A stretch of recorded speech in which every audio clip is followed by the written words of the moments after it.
কলা গাছে কলা ধরেছে। এই যে কলা ঝোপের মধ্যে হয়েছে কলা। তো কয়টা কলা ধরেছে সেটা আমি দেখানোর চেষ্টা করব পরে। আসলে বাগানটা এই যে কদবেলের গাছ, ছোট গাছ আমি লাগিয়েছি, এখন হচ্ছে, পরে দেখাবো কত বড় হয়। কয়টা কলা ধরেছে, কয়েকটা কলা ধরেছে সেটা দেখানোর চেষ্টা করব। এই যে একটা ধরেছে,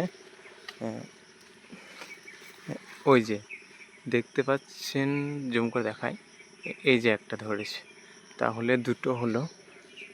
আর দেখাচ্ছি কলা গাছগুলো আমি লাগিয়েছি।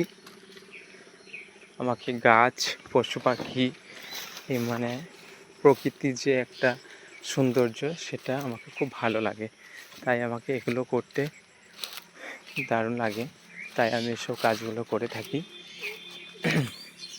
যাই হোক, এই যে এই একটা হয়েছে, নতুন কলা ধরছে, এই কেবল এসছে কলাগুলো। আর এই যে সঙ্গে একটা সাদা অপরাজিতা ফুল ফুটেছে। এই যে আসমনতারা গাছ হয়েছে, এগুলো আসমনতারা ফুলের গাছ। আর এই যে এটা হচ্ছে নয়নতারা, এই একটা ফুল দেখতে পাচ্ছি। আর এগুলো হচ্ছে পাতাবাহারের গাছ। আর এগুলো হচ্ছে জোয়ান পাতা, খুব সেন্ট। এর পাতা ভিজিয়ে খেলে মানে পায়খানা পরিষ্কার হয়, পেট পরিষ্কার হয়।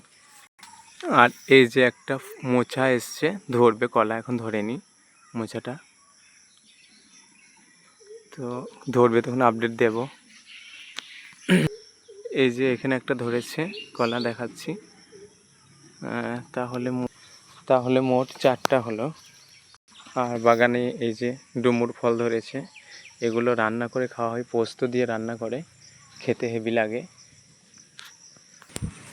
আর এই যে একটা ধরেছে, এই একটা কলা দেখালাম।